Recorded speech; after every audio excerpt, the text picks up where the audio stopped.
Okay, well, apparently videos only go 30 minutes, so I'm going to make this quick because I don't want to overdo you know? So where I left off was I couldn't believe the detective just said, she's lying, I don't believe her. I kind of freaked out. I said, Sierra, get the F up and get in the truck. She goes, what? I said, get the F up off of the chair and go get in the truck.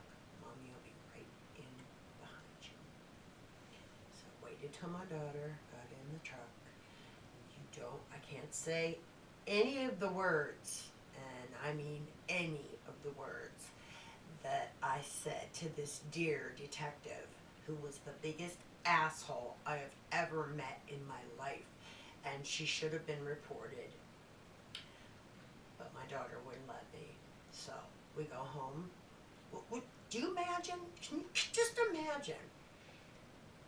You just got raped, and you go to the state police and you tell your story, and the lead detective tells you that you're lying and she doesn't believe you. Imagine, now you're already destroyed. 2 weeks later, we have no evidence, his word against hers. We go to the state police, we file a report. They say, I don't believe you. I go home, she is bawling, she's destroyed. Called the rape hotline, told them what happened. They went berserk, said,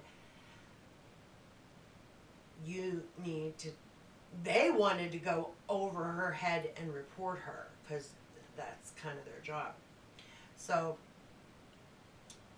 my daughter was sitting beside me when I was talking to them, and I told them, they said, this woman worked there 19 years on this hotline.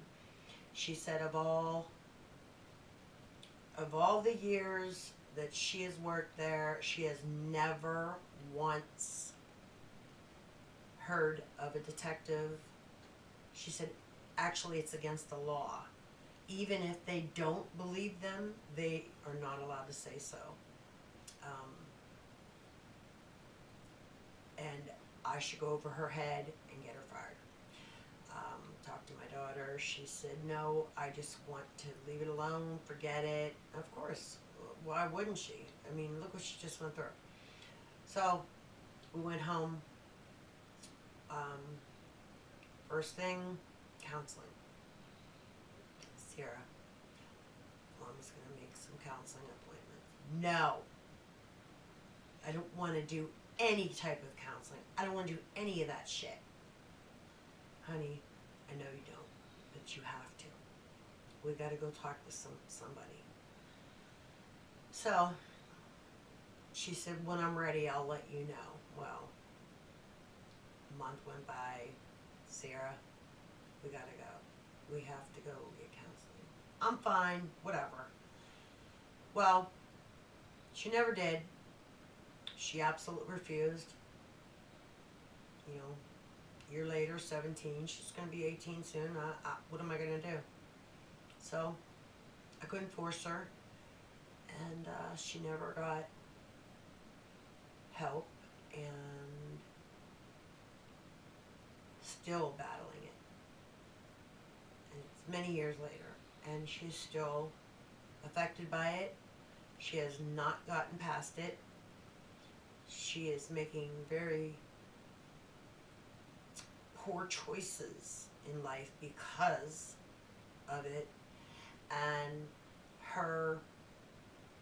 she's looking for love in all of the wrong places. Yeah, it's a song, but damn it, is it true? She just is looking for a love, that unconditional love. You can only get it one place. God. I turned to God. I had to turn to God before the healing process started. I had to talk about it. I had to go to counseling. I had to do all of that, but I did. She did not. She refused. God, she's stubborn. And today, it still affects her. I'm still trying to get her into counseling. Still. You know, she was diagnosed with depression, anxiety.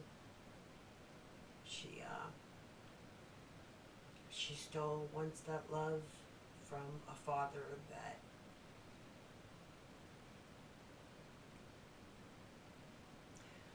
isn't gonna, never did, and then is never going to. So, girls are more prone, I don't know the percentage on this statistic, but girls that are raised without a father are more prone to depression and anxiety anyway, let alone sexually assaulted, but they are more promiscuous.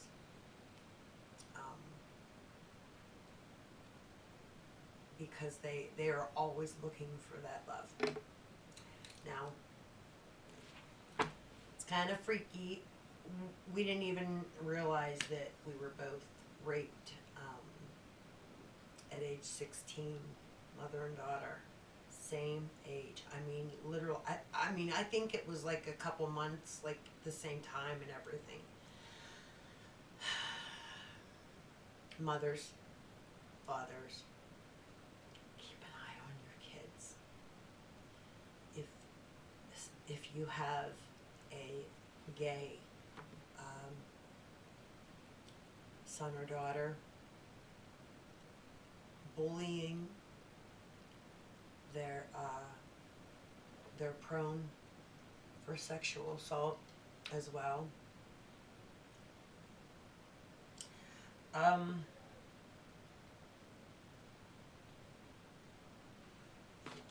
me see. Can't remember it all, honey. Listen, I can't remember anything anymore. I don't know about you guys, but you know, I'm not old. You know, I still got a little bit of something. I can't remember anything anymore. Nothing. So, can't see, can't remember. Just put me in. So, today, oh, by the way, the bullying got so bad, I didn't tell you this, we had to move. We literally had to move and put her in another school.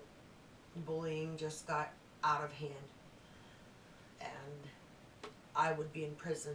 If we didn't move, I would be in prison for beating up a child, a teenager, lots of them. So we had to move before I went to prison. So things got better that way.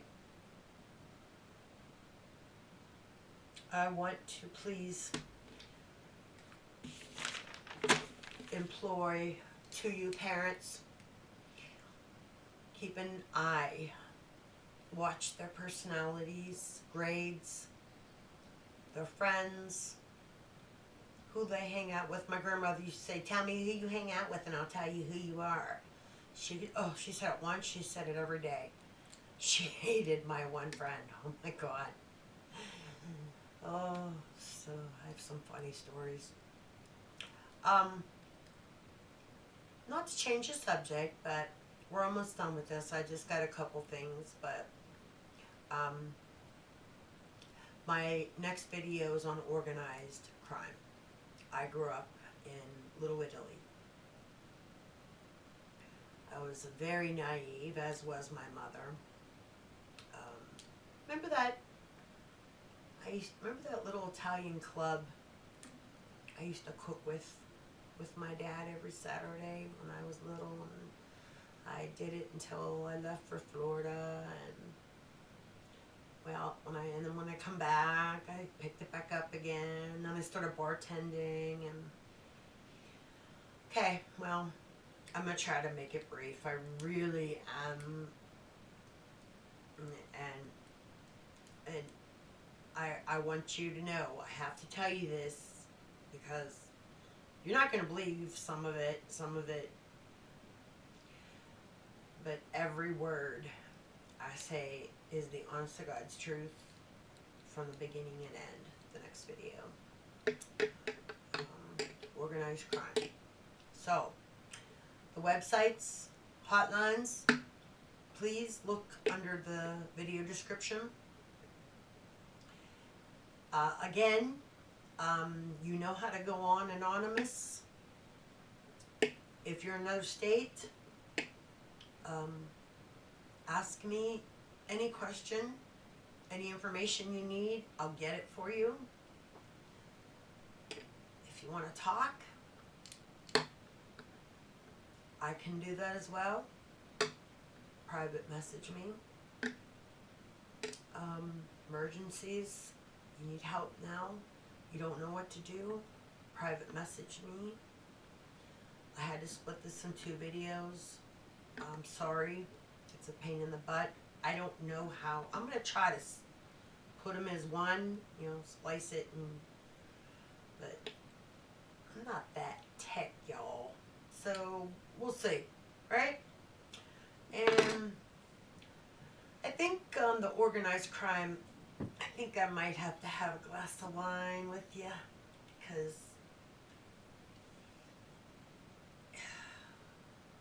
I don't really have to tell you why, do I?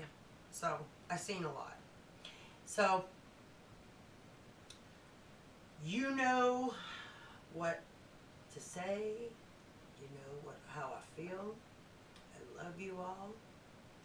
Peace and love. And I will see you next time. I love you.